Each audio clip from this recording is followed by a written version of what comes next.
Καλώς ήρθες στο Do It Well. Εδώ μιλάμε για διατροφή, υγεία και όλα αυτά που συμβαίνουν στην πραγματική ζωή. Με γνώση, εμπειρία και αληθινές συζητήσεις με επαγγελματίες. Αν θες να τρως καλά, να νιώθεις καλά και να καταλαβαίνεις το σώμα σου, είσαι στο κατάλληλο μέρος. Σε προηγούμενο επεισόδιο μιλήσαμε για την συναισθηματική υπερφαγία στη λοχεία. Σήμερα είμαστε εδώ και πάλι με τη Θένια Μανικάκη για να μιλήσουμε για ένα θέμα που αγχώνει αρκετά τους νέους γονείς, που είναι η κολική στα βρέφη. Και το μεγάλο ερώτημα είναι, τελικά παίζει ρόλο η διατροφή της μητέρας? Θένια, καλησπέρα, καλώς ήρθες. Καλησπέρα Στέλλα μου, καλώς σε βρήκα και πάλι. Να ξεκινήσουμε από τα βασικά αρχικά. Τι είναι η κολική και πότε ξεκινά στα βρέφη? Αρχικά η κολική δεν είναι κάποια νόσος η οποία προσβάλλει τα βρέφη. Είναι μια κατάσταση πολύ παραδοτική, την οποία την καταλαβαίνουμε από επεισόδια έντονου παραξωσμικού κλάματος που έχει το βρέφος. Την κρίνια τη λεγόμενη. Ακριβώς αυτό, και το πολύ έντονο κλάμα, το οποίο πολλές φορές τρομάζει τους γονείς γιατί νομίζουν ότι το βρεφάκι τους κάτι έχει. Και συνήθως, συγγνώμη που σε διακόπτω, συνήθως νομίζουμε ότι δεν τρώει καλά, αν θυλάζουμε ειδικά. Δηλαδή, εγώ αυτό ένιωθα. Ακριβώς αυτό. Οι κολικοί λοιπόν ξεκινάνε συνήθως δεύτερη με τρίτη εβδομάδα ζωής και φτάνουν στο πικ τους έκτη με όγδοη εβδομάδα ζωής. Σε καμία περίπτωση όμως δεν σχετίζονται με πείνα ή κακό μητρικό γάλα. Συνήθως η αιτία είναι η ανοριμότητα του γαστρεντερικού και του νευρικού συστήματος των βρεφών. Και έχουν κάποια ώρα που εμφανίζονται συνήθως μέσα στη μέρα? Ακριβώς, απογευματινές και βραδινές ώρες κυρίως. Πάντα εκεί είναι το θέμα. Νομίζω ειδικά προς το βράδυ. Ωραία, πολύ ωραία. Και να σε ρωτήσω επίσης, υπάρχουν και διαφορετικοί λόγοι για τους οποίους ένα μωρό μπορεί να έχει δυσφορία και έντονη γκρίνια? Βεβαίως, η κολική είναι ένας από αυτούς τους λόγους. Ένας άλλος λόγος είναι τα άλματα ανάπτυξης που κάνουν τα βρεφάκια. Και φυσικά όταν αρχίζουν και βγάζουν τα πρώτα τους δόντια, βλέπουμε έντονη γκρίνια, βλέπουμε κλάμα, βλέπουμε διαταραχές στον ύπνο πολλές φορές, τα οποία όλα αυτά είναι φυσιολογικά. Ακούμε συχνά πως η διατροφή της μητέρας μπορεί να παίξει ρόλο και να δημιουργήσει στην ουσία μάλλον θέματα κολικών και δυσφορίας στο μωρό. Ισχύει κάτι τέτοιο? Η αλήθεια είναι κάπου στη μέση. Σίγουρα η διατροφή της μητέρας δεν είναι αιτία κολικών. Παρ' όλα αυτά, σε κάποια βρέφη μπορεί να είναι ένας επιβαρυντικός παράγοντας. Παραδείγματος χάρη, υπάρχουν βρέφη τα οποία παρουσιάζουν δυσανεξία στην πρωτεΐνη του αγελαδινού γάλακτος.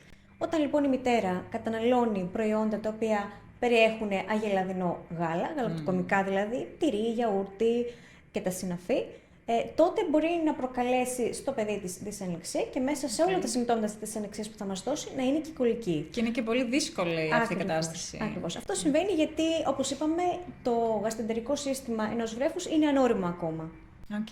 Και υπάρχουν συγκεκριμένες τροφές που μπορεί να προκαλέσουν κολικούς? Ας πούμε, ακούμε να μην πίνουμε αλκοόλ, να μην τρώμε όσπρια. Έχεις παρατηρήσει εσύ κάποιες τροφές που επιβαρύνουν την κατάσταση? Υπάρχουν τροφές οι οποίες γενικά μπορεί να επηρεάσουν ένα βρέφος, όχι απαραίτητα να του προκαλέσουν κολικούς, αλλά είναι και αυτός ένας λόγος. Ας πούμε, τα γαλακτοκομικά, όπως είπαμε, μπορούν να προκαλέσουν μια δυσανεξία σε ένα βρέφος, το οποίο παρουσιάζεται με διάφορα συμπτώματα. Μπορεί, ας πούμε, το αλκοόλ και ο καφές να προκαλέσει νευρικότητα σε ένα βρέφος. Ωστόσο, τροφές όπως τα πικάντικα, τα καυτερά, τα όσπρια, το λάχανο που ακούμε πάρα πολλές φορές, δεν προκαλεί φούσκωμα ή αέρια στο βρέφος. Όπως το έχουμε στο μυαλό μας, δηλαδή, ότι θα γίνει. Αλλά αλλάζει τη γεύση του γάλακτος, οπότε γι' αυτό μπορεί κάποια μωρά να μην το θέλουν. Να μην το προτιμήσουν, δηλαδή είναι γευστικό το ζήτημα. Ακριβώς, είναι γευστικό το ζήτημα, γιατί έχουν και άποψη τα μωράκια μας. Εννοείται πως έχουν και ισχυρή μάλιστα.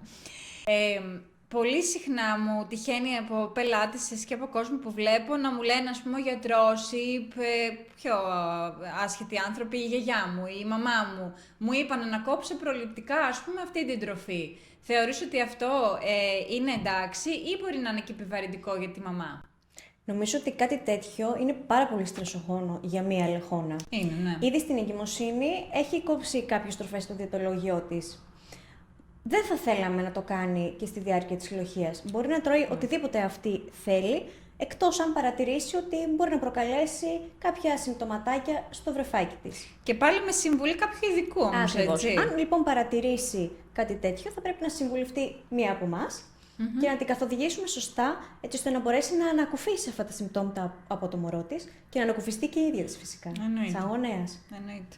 Πότε οι κολικοί δεν έχουν καμία σχέση με το φαγητό και τι άλλο μπορεί να συμβαίνει? Όταν εμφανίζονται σταθερά, ανεξάρτητα από τις τροφές που καταναλώνει η μητέρα ή κάποιες τροφές που έχει αποκλείσει το διαιτολόγιο της, και όταν εμφανίζονται σε υγιή βρέφη, τότε κατά πάσα πιθανότητα ευθύνεται το ανώριμο νευρικό σύστημα, το οποίο σε συνδυασμό με έναν γονιό ο οποίος είναι στρεσαρισμένος και αγχωμένος από την όλη κατάσταση, σίγουρα είναι ένας επιβαρυντικός παράγοντας. Άρα ισχύει και αυτό που λένε ότι πολλές φορές ότι τα μωρά έχουν κολικούς λόγω του ότι η μαμά έχει πολύ στρες. Ακριβώς. Το είχα διαβάσει σε μία έρευνα. Έτσι ακριβώς είναι. Είτε η μητέρα είτε ο πατέρας, γενικά ο φροντιστής. Μπορεί ο φροντιστής να είναι η γιαγιά του μωρού. Αν σε εκείνη τη φάση αγχωθεί πάρα πολύ, μπορεί να μεταδώσει αυτό το άγχος στο μωρό και να εντείνει το κλάμα. Πω, πίστευτο. Και πότε θα έλεγες ότι ένας γονιός χρειάζεται βοήθεια και δεν πρέπει να πει «Α, άστο, θα περάσει από μόνο του αυτό»? Οποιαδήποτε ώρα και στιγμή. Είτε έχουν περάσει κάποιες μέρες από τότε που ξεκίνησαν οι κολικοί, έχουν περάσει εβδομάδες από τότε που ξεκίνησαν οι κολικοί και καταλαβαίνει ότι δεν μπορεί να αντέξει αυτή την κατάσταση, τότε θα πρέπει να ζητήσει στήριξη και βοήθεια από κάποιον ειδικό. Άρα στην ουσία όταν φτάσουμε στα όρια μας, ο καθένας στα δικά του όρια. Ο καθένας στα δικά του, ακριβώς αυτό, ναι. Θένια, σε ευχαριστώ πάρα πολύ και για αυτή τη συζήτησή μας. Νομίζω ήταν πάρα πολύ ωραία συζήτηση. Και εσύ αν είσαι νέα μαμά και ακούς συνέχεια κλάματα στο σπίτι και θεωρείς ότι κάτι δεν σου πάει καλά, να σκέφτεσαι ότι η κολική είναι κάτι τελείως φυσιολογικό και δεν ευθύνεσαι μόνο εσύ. Ακριβώς.